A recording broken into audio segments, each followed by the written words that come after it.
Hola, ¿qué tal? En este nuevo episodio vamos a entrevistar a Franco Belit. Y bueno, para esta oportunidad vamos a ser los hosts Oscar Cumpa.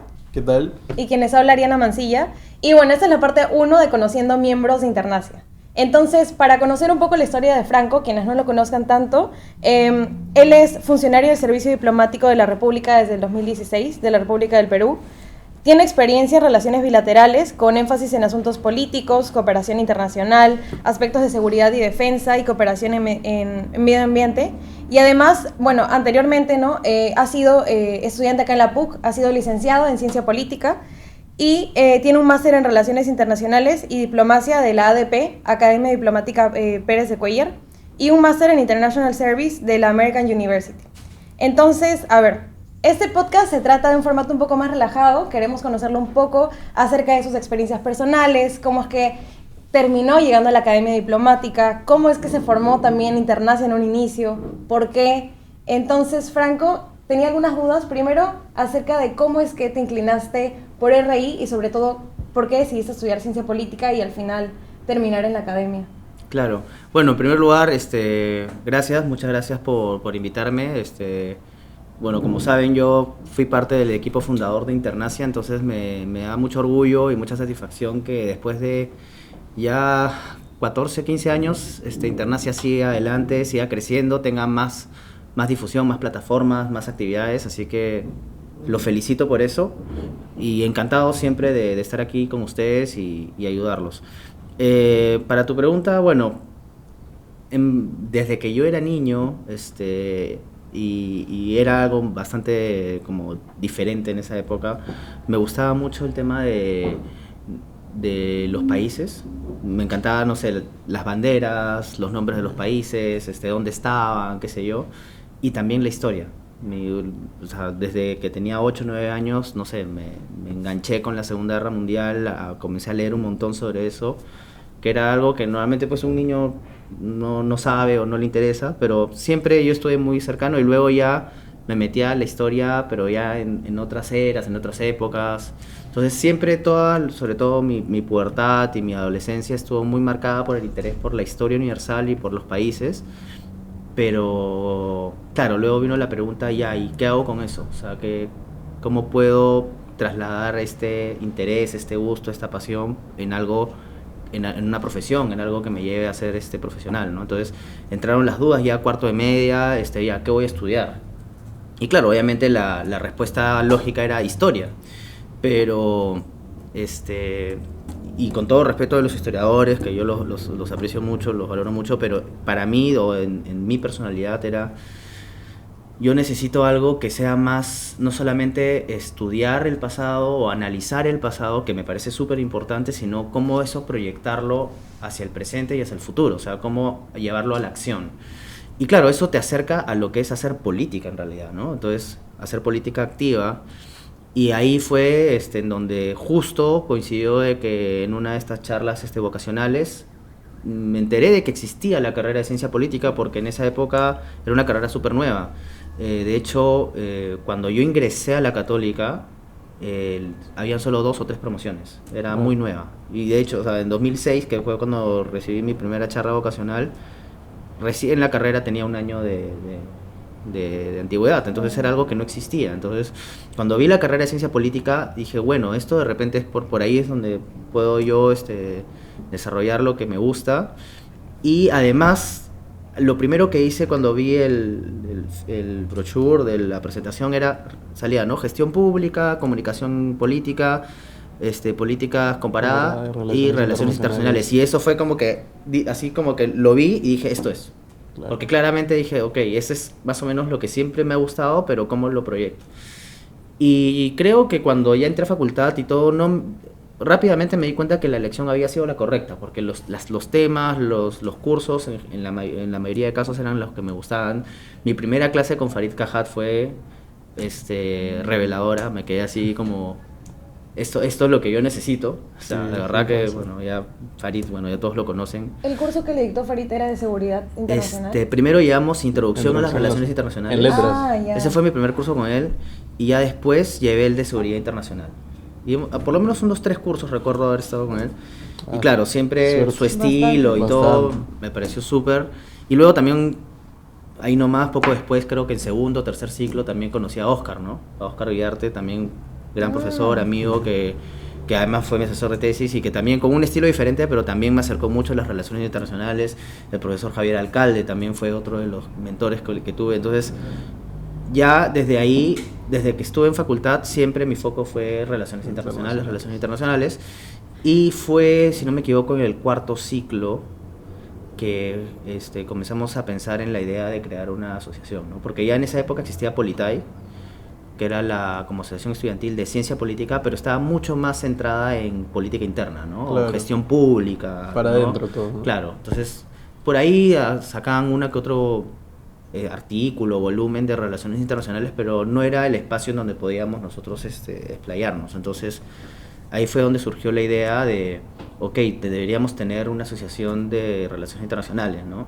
Lo más parecido en esa época que había era US Intergentes, que era Derecho Internacional Público. Claro, pero eso es solo cerrado para los de derecho, entonces Exactamente, por ahí no se pueden meter las sociales. era un grupo para gente de derecho. Y claro, el derecho internacional es parte de las relaciones internacionales, pero no es el todo. Entonces nosotros queríamos algo que incluyese obviamente la parte de derecho, que es muy importante, pero todos los demás elementos, economía, de diplomacia pública, ¿no? De diplomacia cultural, en fin. Y bueno, un colega, un compañero de la carrera, que se llamaba Clemente, fue quien realmente nos juntó a todos, nos convocó y nos dijo, me gustaría que hagamos una asociación de relaciones internacionales. Éramos un grupo más o menos de 10 a 12 personas, más o menos de 3 o 4 promociones, y en donde estaban pues Eric también, por ejemplo, que lo conocieron, y Luciano, ¿no? Todos ellos. Y dijimos, bueno, ya creemos una asociación. Entonces comenzamos primero a buscar el nombre, a buscar el logo, a crear la página web, a hacer un estatuto, y fue todo un proceso largo, ¿no? Pero claro, en ese momento todavía, por lo menos la idea inicial era una idea mucho más como académica, era más como de busquemos libros, revistas académicas de relaciones internacionales, sí, más como un grupo, casi como un grupo de estudio. Claro, todavía hay, nosotros que tenemos acceso al correo institucional, todavía hay correos del 2011, las listas de libros, ¿no? Que pedían a la biblioteca. Y claro, o sea, porque supongo que para nosotros son ahora pues lecturas de los primeros cursos que tenemos que llevar de la carrera, pero supongo que para ese entonces era pedir pues los textos fundamentales, realismo, liberalismo, o sea, todo está ahí. La verdad a mí me parece bastante interesante porque en un lapso que son un poco más de 10 años, sí, en donde pasó pues de como que ser toda una nueva iniciativa a ahora ser una carrera, y los que estamos estudiando la carrera poder seguir con la asociación. Exacto, y sí, o sea, la iniciativa estuvo mucho más a que nos sentíamos un poco, la palabra no es olvidados, pero éramos un grupo muy minoritario dentro de la carrera, en una carrera que ya de por sí era pequeña, sí, y frente a todas las facultades sociales, éramos como un grupito pequeño, entonces sentíamos que realmente no había las actividades, la difusión, entonces medio que el grupo se dividió en 2 bloques, ¿no? El bloque más como de grupo de estudio, claro, más como para hacer, por ejemplo, hacíamos reseñas de libros, es como que se repartían 3, 4 compañeros de internacia, leían un libro y hacían un resumen y luego lo exponían ante los demás los demás miembros, ¿no? Que de ahí nace la comisión de investigación. Ese es o sea, ese era el área de Luciano. Exacto, el área de Luciano, ajá, exactamente. Que bueno, él siempre fue pues y bueno, Eric también luego fue de investigación. Ellos siempre fueron los académicos de internancia.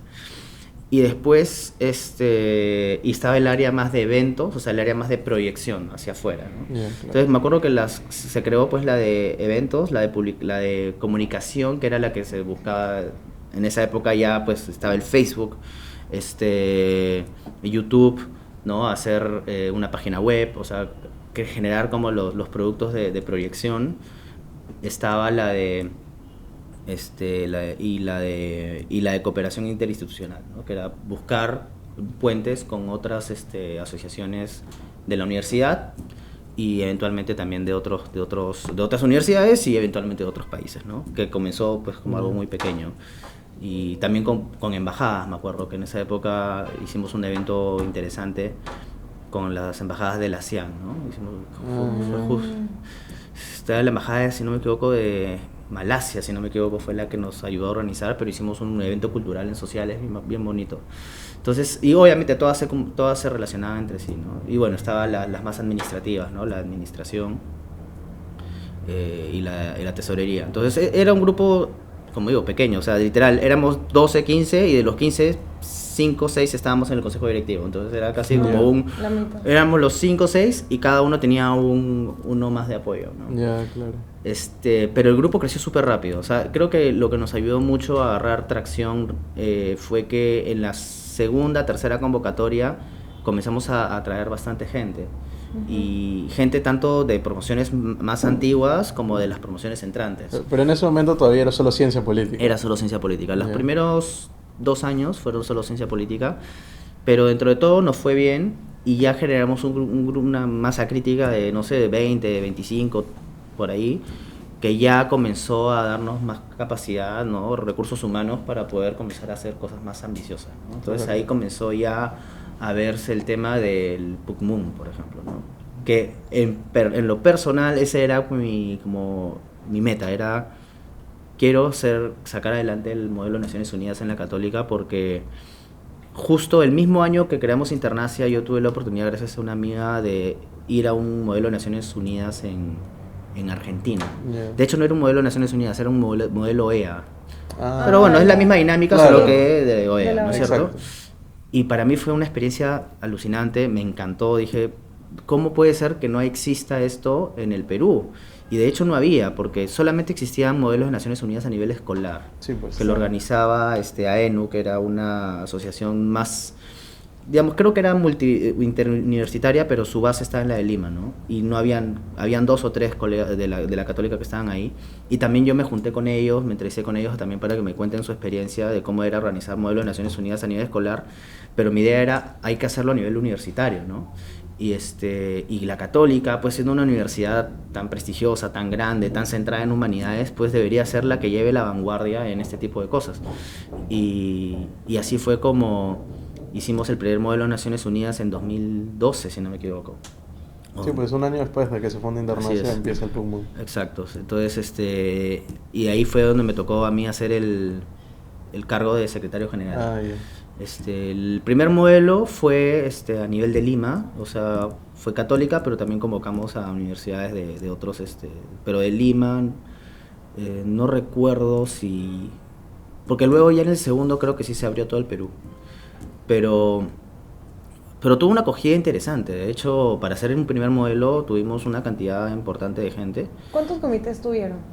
Fueron 4, si no me equivoco. Estaba Asamblea General, estaba ECOSOC, estaba Consejo de Seguridad y creo que había uno más. O sea, fue un evento mediano, porque Asamblea General sí es extenso, sí, pero Consejo de Seguridad es pequeño. Claro, pero sí tuvo por lo menos 3 o 4, si no me equivoco. 3 o 4 diferentes asambleas, digamos, ¿no? O sea, y ahí había un perfil de carreras, por ejemplo, se juntaban más los de ciencia política de otras universidades o los de derecho, había un poco de todo, porque ahora vemos literalmente había un poco de todo. De hecho, ahí fue donde me di cuenta que habían gente interesada en el tema de relaciones internacionales que trascendía el derecho y la ciencia política, ¿no? Que son las tradicionales, digamos, ¿no?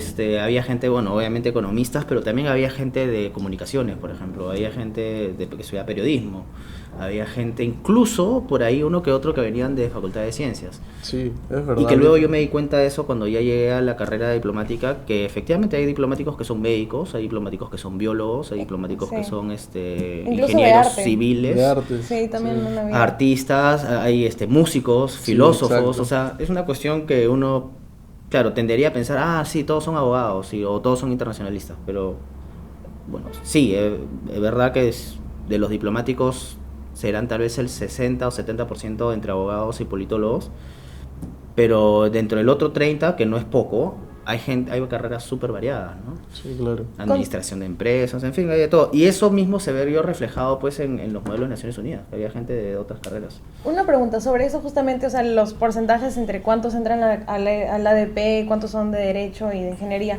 ¿Consideraría que o sea, estudiar RI quizás te da una facilidad al momento de dar el examen por el hecho de que te da bases teóricas.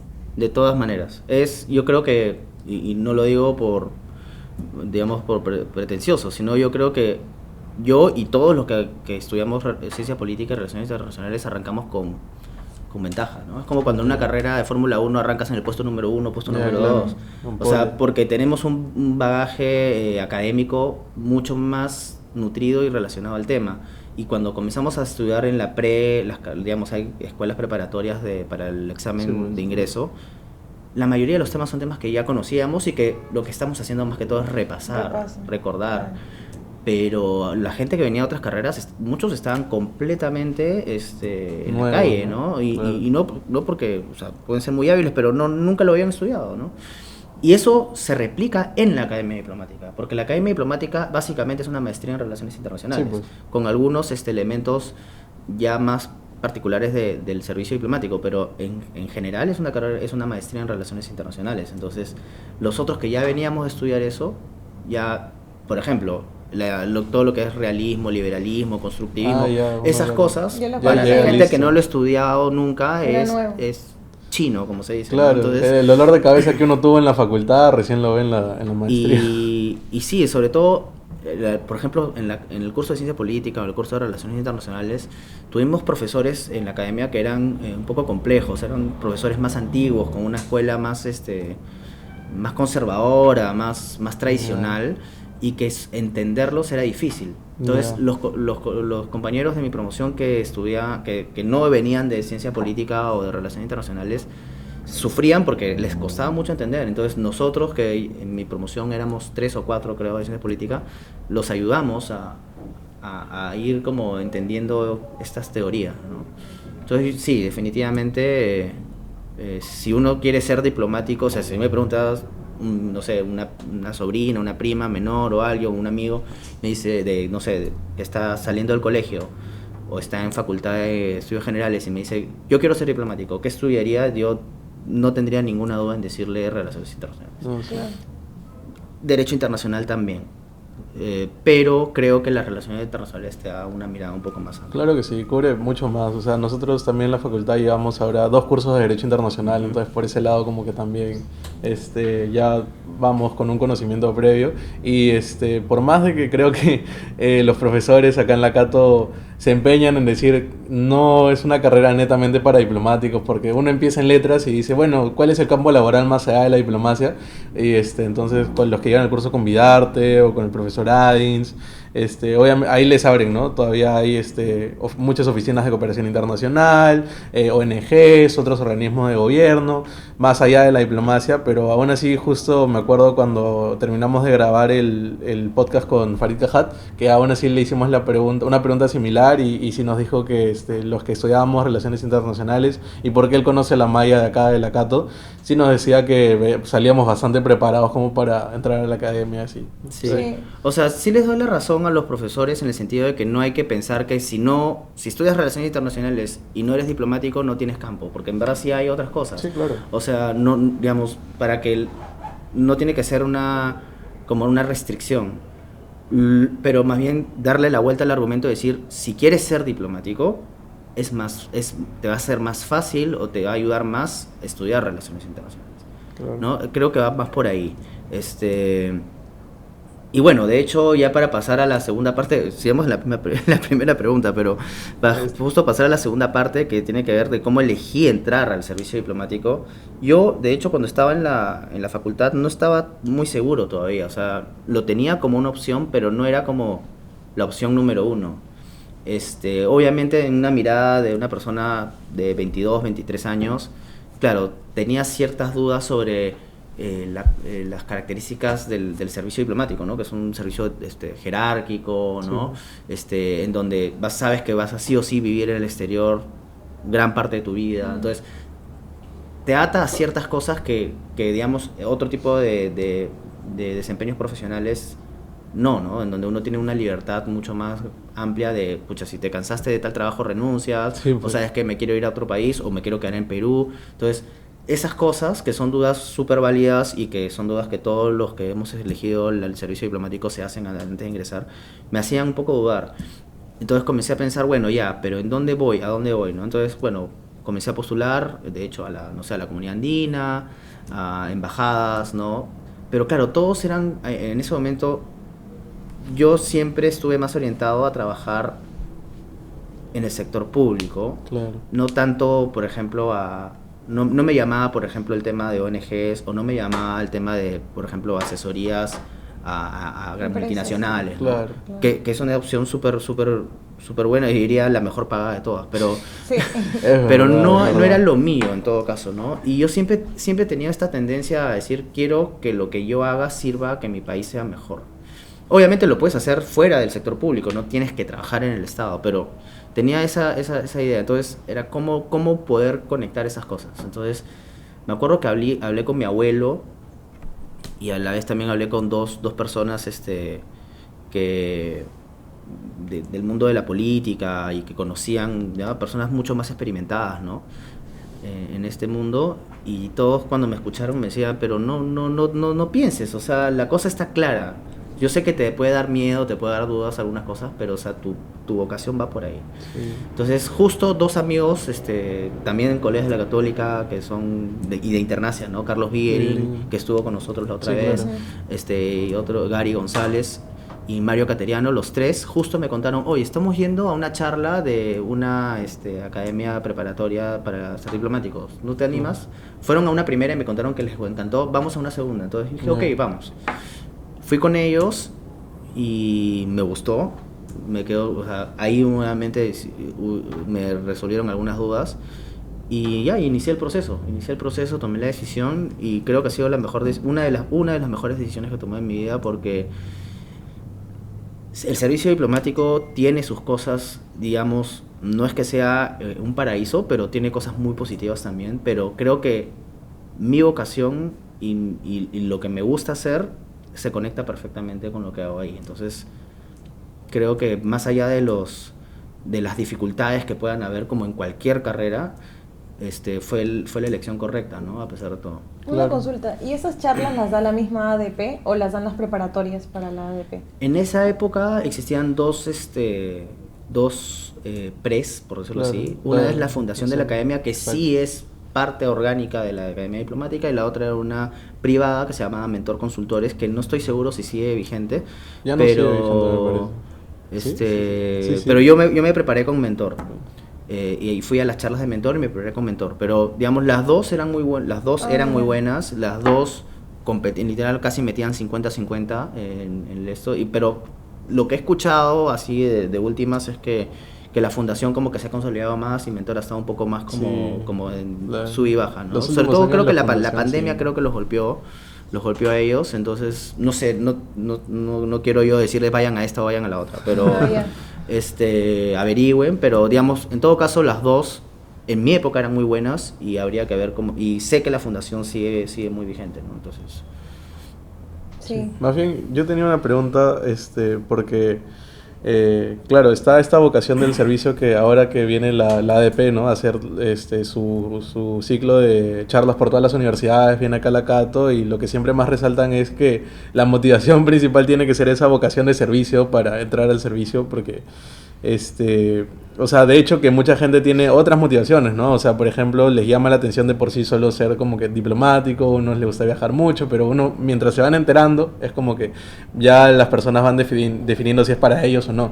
Y, o sea, lo que a mí me llamó la atención es que, tú, Franco, apenas terminaste la carrera, me parece que postulaste. O sea, porque fue el salto de ser licenciado en ciencia política y luego de frente entrar a la maestría. Sí. ¿Qué fue lo que motivó eso y no esperar unos años más, quizá no probar otros sectores? Incluso entraste primer puesto. en la Exacto. academia. Sí. Está el artículo ahí en la PUC, ¿no? Sí. Sí, luego 2014. tuve una entrevista, luego, gracias a ese primer puesto, pero la respuesta sincera, entré en pánico. O sea, salí de la carrera y dije, ¿y ahora qué hago? Y creo que, no sé si están ya en fase final de la carrera, pero, Ya casi, Más o acá. menos. Más pero o les pasa a menos. todos, ¿no? O sea, de hecho, incluso hasta conseguir prácticas a mí me costó bastante. También somos Hay esos. algunas personas que tienen un poco más de suerte, ya sea porque tienen contactos, que es lo normal, o qué sé yo, o se les apareció la oportunidad de la vida, pero a mí me comenzó a costar bastante conseguir trabajo. Y sí, entré en pánico un poco y dije, y justamente lo que me dijeron estas personas, incluyendo mi abuelo, es, ¿para qué esperar? O sea, si tienes esta oportunidad y sabes que, digamos, estás como, digamos, mentalmente, vocacionalmente, digamos, muy alineado a lo que es el servicio, ¿para qué quieres perder tu tiempo 3, 4 años trabajando en otros lados o estudiando más o qué sé yo? Si esto es lo tuyo. Y una vez más creo que fue el mejor consejo que me dieron, porque el entrar joven a la carrera te da también un plus. Porque, o sea, de hecho yo tenía 24, 23, 24 y tenía compañeros de mi promoción que tenían 29, 30 y que ahora ya tienen 41, ¿me entiendes? Claro. Entonces tu carrera se vuelve más corta. Y claro, para llegar a ser embajador son varios años que uno tiene que ir. Entonces, mientras más, con más edad entres, menos tiempo tienes en la carrera. Ahora, claro, hay otras experiencias y por eso no quiero decir que mi experiencia sea la absoluta, porque seguramente algunos colegas que entraron después me dirán, sí, pero a mí me ayudó mucho haber trabajado, no sé, en el Banco Mundial para saber cómo hacer mi carrera, o a mí me ayudó mucho la maestría que estudié en tal lugar para la carrera. Claro, son experiencias diferentes, ¿no? Pero digamos, en mi caso en particular, creo que fue la mejor decisión haber podido ingresar en una primera, literal, o sea, me gradué, como le contaba, en octubre del 2013, pero ya desde agosto yo estaba yendo a los cursos preparatorios de mentor. Y mi última clase en la Católica fue en junio, julio del 2013. O sea, fue literal como hice un enganche saliendo directo, ¿no? Sí, y mientras estuve preparándome, rápido. estuve trabajando en una empresa, viendo más temas de negocios internacionales, que no era lo mío, pero claro, era simplemente el hecho de tener un sueldo, básicamente. Pero, digamos, ni bien entré al proceso de ingreso, ya renuncié y entré, ¿no? Claro.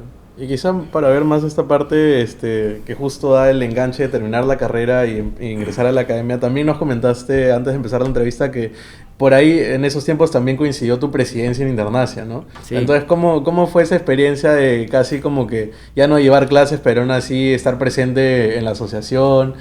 Quizá por ahí un poco los percances que se tenían, los eventos que se organizaban, la experiencia completa básicamente. Sí, no, bueno, para mí esos meses, digamos, fueron probablemente de los meses más duros que he tenido como, digamos, preprofesional, si lo queremos llamar así, porque coincidían tres cosas, ¿no? O sea, estaba preparándome en mentor para postular a la academia. Estaba preparando mi presentación de tesis, mi sustentación. Estaba, o sea, ya tenía mi tesis escrita, pero tenía que hacer la sustentación igual. Claro. Estaba trabajando, horario completo, de 8 a 6. Y estaba siendo presidente de Internacia. Yo creo que me sobreexigí, la verdad. No lo recomiendo, no lo hagan. A menos que sea necesario, ¿no? Pero, digamos, yo sugiero que la presidencia internacional la hagan cuando estén todavía 100% en la universidad. O sea, cuando estén todavía en el año, de repente incluso, si es posible, que no coincida con el último remate de la tesis, porque eso también es bien complicado. No es por desalentarlos, pero lo digo porque quien mucho abarca, poco aprieta, ¿no? Sí, Sin embargo, la verdad que fue el cariño que le tenía a Internacia, porque a mí, yo no tenía pensado en un principio postular a la presidencia. Yo ya había siempre estuve en el consejo directivo, pero Eric, si no me equivoco, fue el que me antecedió. Me dijo, pucha, en verdad, tienes que ser tú, porque si no, no sé quién lo va a llevar, ¿no? Era una época de crisis, era una época complicada. Y bueno, dije, ok, ya, vamos con todo, ¿no? Y sí, o sea, literal, yo salía de mentor a las 10 de la noche y me iba a un Starbucks en San Isidro a reunirme con los chicos del consejo directivo. O sea, era bien agotador si llegaba a mi casa a las 12 de la noche. O sábado, ¿no? Sábado sí, acá en la Católica, pero claro, tu día libre tenías que comerte toda la mañana acá tratando de solucionar problemas. Pero en esa época se lograron bastantes cosas importantes igual, ¿no? Sí, el PUCMUN siguió creciendo. Fue la época en la que se formalizó la inscripción de Internacia como asociación civil, que es un trámite bastante engorroso. Y por ahí seguimos metidos en eso para sí, sacar RUC. O sea, hasta ahorita es engorroso. Pero, bueno, no sé, no es el tema de la entrevista, ¿no? No hay que aburrirlos, pero ya ahí me contarán cómo va eso. Claro. Pero sí, fue difícil, de hecho, y eso también continuó con la siguiente administración de Gabriel Tristán, que fue el que me siguió. También estuvimos haciéndolo en la revista, la primera revista Internacia, que si no me equivoco es del 2014, ¿puede ser? ¿O 15? No estoy seguro. 14 me parece. Sí, esa fue, claro, o sea, fue justo durante ese periodo que se trabajó la revista. Entonces eran como nuestros primeros grandes logros, ¿no? O sea, estábamos dando como pasos de gigante, pero claro, requirió mucho esfuerzo. Y también agradezco el compromiso del consejo directivo que me acompañó, porque sin ellos no hubiese sido posible, ¿no? Y más aún en ese momento, o sea, ahorita hay la facilidad de reunirte por Zoom, pero me imagino que en ese momento era presencial. Sí, era todo presencial. Sobre eso, ¿qué momentos como de crisis rescata más, que fueron los que le ayudó quizás a Internacia a no dejarse caer, ¿no? Porque a veces uno ve la organización, o sea, la gestión es difícil, porque es el día a día y es también coordinación. Entonces, ¿qué aspectos usted resalta de la crisis que quizás le han ayudado a que no se desmorone la organización? Porque aparte yo entiendo que los demás también miembros de ahí eran de CEPOL. Entonces, eran un grupo de amigos que decidieron formarse como en ese aspecto de la academia. ¿Cómo fue esa transición? ¿Si afectó mucho la relación o es que más bien los impulsó a que Internacia sea más fácil de llevar? Bueno, en primer lugar creo que durante todo el tiempo que estuve en Internacia, que fueron 4 o 5 años, por lo menos había 1 o 2 crisis por periodo, o sea, por año, ¿no? Sí, algunas transiciones forzadas, ¿no? Incluso pues algunos casos de algunos cargos directivos que no daban la talla, y claro, sacar a un miembro siempre tiene esta connotación de tomárselo personal, cuando a veces no es personal, pero simplemente si las cosas no están funcionando, y ahí habían problemas, ¿no? Pero creo que lo que más nos ayudó, en primer lugar la amistad, efectivamente.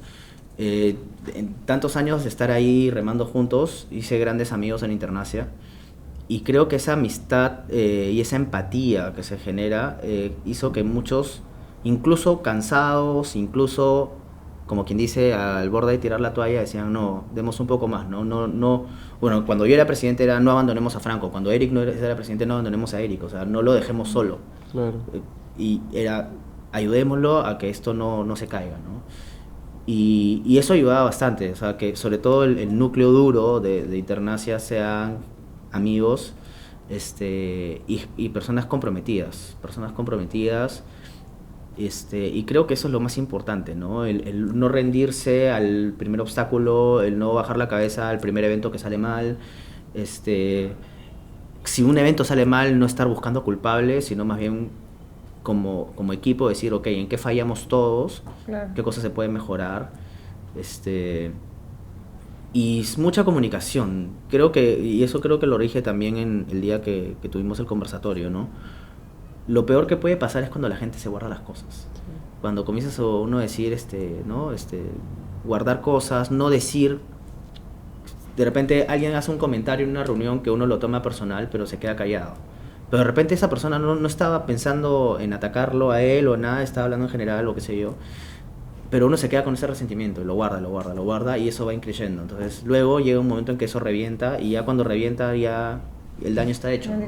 Entonces es mejor sobre todo generar esa confianza para que si algo no estuvo bien o tú te sentiste mal, ir a esa persona y decirle, oye, lo que dijiste no me gustó, o sentí que me estabas atacando, y de repente otra persona, no es así. O sea, yo creo que la comunicación sirve para cualquier cosa, ¿no? O sea, no solo para Internacia o para una organización, en la familia, en las relaciones de pareja, en las relaciones de amigos, en el trabajo, o sea, el hablarse y no dejar que las cosas comiencen ahí a guardarse y a generar pues sentimientos negativos, ¿no? Claro. Yo creo que si se mantiene esa fraternidad, esa amistad, al menos, claro, difícilmente en una organización, no sé cuántos son, 40, 50, no lo sé. 60 somos, no, ya somos Yo más de creció. 100. Somos Imagínate, más de 100 es asociados. enorme, es enorme. Sí, sí, sí. Claro, no, los 100 no van a ser amigos, o sea, Claro. seamos realistas, los 100 no van a ser amigos. De hecho, cuesta integrarnos todos, ¿no? Pero hay grupos, ¿no? en primer lugar, el consejo directivo debería procurar, si no es amigo, si no todos son amigos, al menos tener una buena relación, una Exacto. relación positiva, ¿no? Y dentro de los propios equipos, o sea, dentro del equipo de podcast, dentro del equipo de investigación, o sea, que ellos se consoliden como un equipo, ¿no? Y obviamente sí es importante, como así como en las empresas grandes o las oficinas grandes, 2 o 3 veces al año, o no sé, una vez al semestre, como lo vean más, hacer estos eventos de integración grandes, ¿no? Que Claro. pueden pasar de ser la típica juerga a otro tipo de cosas, de repente, no sé, más vivenciales. Un almuerzo. Claro, un Almuerzo. almuerzo, no sé, una parrilla o un trekking o qué sé yo, estos juegos claro. de... La gincana. Una gincana. Sí, exacto, o sea, con actividades de integración, ¿no? Y nosotros siempre hacíamos eso, o sea, siempre tratábamos de al menos 2 o 3 veces y, obvio, eso ayuda bastante, ayuda a descomprimir, ayuda a que no relaciones que cada vez que ves a esas personas o esas personas es Trabajo. tensión, trabajo, estrés. discusión, sino también distensión, chistes, bromas. Amistad incluso, ¿no? Exacto. Sí. Entonces creo que eso también es muy importante, ¿no? Estos eventos de integración que pueden tener diferentes tipos de formas, ¿no?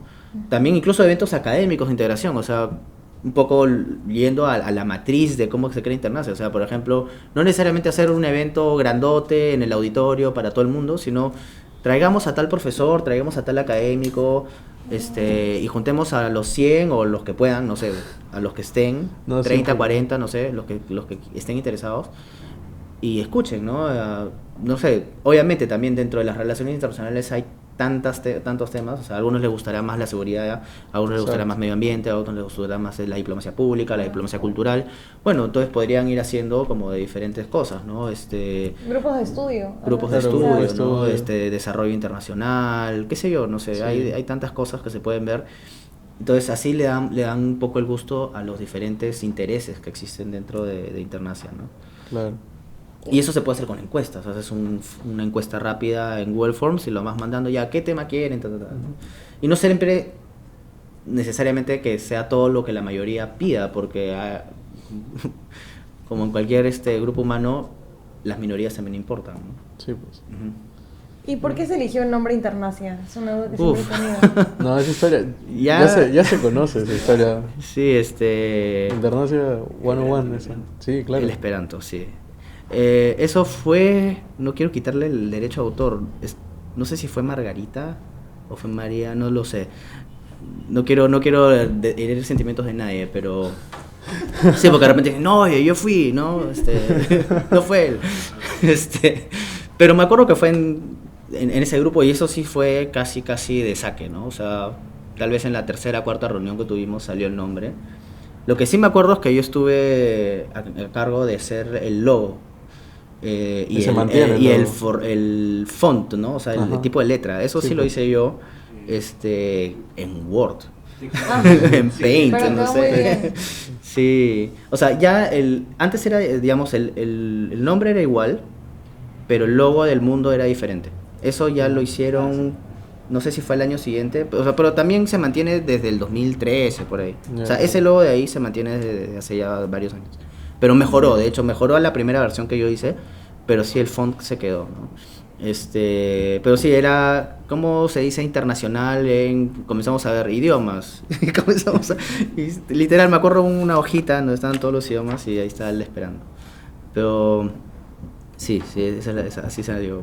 Pero pegó, ¿no? Pegó. Claro. No, y lo mantenemos hasta ahora porque, Sí. o sea, justo que el año pasado se creó la Comisión de Incidencia Social y se nombró Cúnigo, que también es, si no me equivoco, tu portal al mundo, pero en Esperanto. Igual no viene con sus inconvenientes porque, por ejemplo, en la página de noticias se llama Internacia News y algunos dicen que es un poco genérico, ha habido bastante debate al respecto, entonces se sugiere la opción de cambiar el nombre, pero entonces, ¿qué hacemos? ¿Seguimos con la línea del Esperanto? ¿Lo ponemos en español? Entonces, Cambiar el nombre de la página. de la página, de Sí. Internacia News, porque, o sea, si ya está Internacia PUC, entonces Internacia News, a veces queremos que tenga como que su propia ya, Claro. su propio nombre, que no sea dependiente Sí, tanto. o sea, en primer lugar me acuerdo que una de las cosas que sí estuvimos casi todos de acuerdo es que sea una sola palabra. Claro. Porque, digamos, a nivel comunicacional y tal es mucho más fuerte y potente una palabra que 2 o 3 palabras. Pero para lo que comentas, claro, la comunicación digital, la comunicación en general evoluciona. Entonces, no es lo mismo hace 10, 15 años que ahora. Definitivamente ha cambiado todo eso. Yo no soy un experto en comunicaciones, pero, o sea, en mi opinión, lo que les sirva a que la difusión sea mejor, podrían cambiarlo. O sea, no tiene por qué ser necesariamente en Esperanto, ¿no? Ujú. O sea, obviamente tendrían que buscar un nombre que mantenga un poco la esencia de lo que es Internacia, pero que genere más interacciones, ¿no? Finalmente Claro. eso es lo que importa. Ahora sí tenemos la bendición. Sí. Tenemos la bendición de cambiar el nombre. Ajá, también. Franco, y bueno, para ir cerrando, antes de cerrarlo, quería pedirte si como qué recomendación le darías a aquellos cachimbos o gente que está por ingresar que no se decide si RI o Derecho o CEPOL, porque quizás no quieren seguir la vía diplomática, pero les interesa mucho el área de relaciones internacionales, de dinámica internacional. ¿Qué sugerencias les dirías o quizás qué aptitudes deberían de tener? Claro, bueno, hay una particularidad que de repente Eric la podría explicar mejor, porque claro, sé que existe todavía la carrera de ciencia política y que todavía en ciencia política se llevan cursos de relaciones internacionales, todavía existe pero la está la mención. carrera de RI, ¿cierto? Sí. Es una carrera Hay, nueva. ahorita hay una zona gris en donde los de ciclos mayores de CEPOL que están llevando la mención. Llevan cursos de nuestra Claro, malla. nos lo topamos bastante en nuestros Exacto. cursos obligatorios. Entonces, por ahí que se está discutiendo, porque RI está explotando ya, de hecho, en cantidad de cachimbos, de gente que entra ya a la Está facultad de superando letras. ciencia política. Entonces, Sí, por ahí como que ya se está letras. debatiendo si todavía la mención está justificado mantenerla o si no ya como que netamente pase a ser carrera. Claro, eso es algo nuevo, evidentemente, o sea, obviamente, no sé, si me preguntas a mí, probablemente yo hubiese elegido RI como carrera más que ciencia política, pero va a depender mucho también de tú cómo quieras orientar tu carrera, porque Sí. el elemento de análisis que a mí me sirve mucho cuando, por ejemplo, estaba en Chile, de análisis de las dinámicas de política interna de un país, tanto del propio país de Perú como de los países a los cuales uno tiene que con los cuales tiene que interactuar, ya sea en una embajada o porque, por ejemplo, yo ahora trabajo en la carpeta de Estados Unidos en la Cancillería, entonces tengo que estar constantemente haciéndole seguimiento a la política interna de los Estados Unidos. Entonces, la ciencia política como tal es muy útil para entender ese tipo de dinámicas. Claro. Y no solamente desde la diplomacia, sino en general. Entonces, son carreras que son muy, están muy interrelacionadas, ¿no? O sea, son mutuamente, una se ayuda a la otra. Entonces, no, o sea, yo diría que si quieres dedicarte 100% a las relaciones internacionales y no tienes duda de que eso es lo que quieres hacer, ya sea diplomacia u otra, o no sé, organismo internacional, qué sé yo, sí te sugeriría que vayas por relaciones internacionales porque te va a permitir de repente ahondar más en los temas de RI, como por ejemplo el realismo, o sea, la teoría, que en la carrera de ciencia política lo ves pero no lo profundizas. Ahora, si quieres tener un espectro más amplio o un abanico más amplio e incluso eventualmente trabajar en el sector público, pero no necesariamente en la Cancillería, sino en otro ministerio, qué sé yo, sí recomendaría la ciencia política, ¿no? Pero creo que siempre es importante, o sea, si vas a llevar ciencia política, haz ciencia política con cursos de RI, Claro. y si vas a hacer RI con cursos de ciencia política. O sea, la política comparada, por ejemplo, es muy útil Claro. para la carrera de diplomacia. O sea, Sí. yo cuando estaba en Chile y viví el estallido social en vivo y en directo, fue una de las cosas más chocantes, pero a la vez interesantes de mi carrera profesional, porque era algo que nadie esperaba, ¿no? Sí, pues. No voy a entrar a hablar ahora de hacer un análisis de la política chilena, pero digamos, en corto, simplemente en la carrera de ciencia política, cuando hacíamos política comparada, siempre se ponía Chile como el ejemplo del país, de la región, el país que tenía los mejores índices en Freedom House, ¿cómo se llama? en todas estas categorías de democracia, institucionalidad, apertura de mercado, o sea, era como el primero de la clase, Claro. ¿no? Más allá, bueno, junto con Costa Rica y Uruguay, pero que son países más pequeños, y pasa lo que pasa, ¿no? O sea, hay un estallido social de Claro. consecuencias tectónicas que uno dice, oye, ¿cómo puede ser que un país que no es perfecto, ningún país es perfecto, pero que para la realidad latinoamericana está tan avanzado, tiene una crisis de tal envergadura, ¿no? Y sí, eso fue muy interesante. Y creo que el haber estudiado ciencia política me ayudaba un poco a preguntarme y a teorizar sobre eso, y que me servía también para yo informar a Lima sobre lo que estaba sucediendo, ¿no? Claro, la ciencia política es una base, al fin y al cabo son ciencias sociales que sí o sí se tienen que complementar y estudiar a la par, ¿no? Tanto RI de CEPOL como CEPOL de RI. Claro, compartimos muchas cosas al inicio. Sí. Sí. Bueno, entonces esto sería ya todo por el episodio del día de hoy. Te queremos agradecer por tu tiempo, por hablarnos ya de cosas personales, de la asociación, por darnos sugerencias también, porque también como Internacia las podemos tomar como feedback en el aspecto propiamente de la integración, por ejemplo, que es un aspecto fundamental porque muchas veces, claro, la asociación crece, pero ¿cómo la integras, no? Exacto. Y eso es algo que vamos a trabajar en eso. ¿Quisieras dar algunas palabras? Nada, también agradecer, Franco, muchas gracias por estar aquí, por compartir tus experiencias y de hecho, o sea, cosas que has contado acá también las habías contado en la charla de Conoce Internacional, pero aún así has podido entrar en detalle y creo que para Ariana y para mí, que somos consejo directivo ahora, que también ya hemos pasado por nuestras etapas de crisis con ya sea parte del consejo, también en nuestra vida personal de manejar las cosas con los estudios, la verdad que las experiencias sirven muchísimo y también son nuevas ideas para nosotros, ¿no? Porque hay cosas que se hacían como en los grupos de estudio al inicio de Internacia que por ejemplo ahora no se hacen y entonces Sí. es algo que también sería muy interesante recuperar. Retomar, claro. Sí, claro que sí. O sea, bueno, una vez más, gracias por invitarme. Yo, como digo, le dije la otra vez, ¿no? Estoy muy orgulloso de que Internacia haya llegado tan lejos, que haya tanto perdurado en el tiempo como haber crecido en número y cuantitativamente y cualitativamente, ¿no? O sea, no solamente en número de miembros o en número de comisiones, sino en el espectro de las cosas que quieren hacer y no han abandonado proyectos emblemáticos como el PUCMU, como la revista, que son importantes, pero y además han abierto otras cosas, ¿no? Como me fue muy grato saber que están haciendo trabajos de obras sociales, Sí. Claro.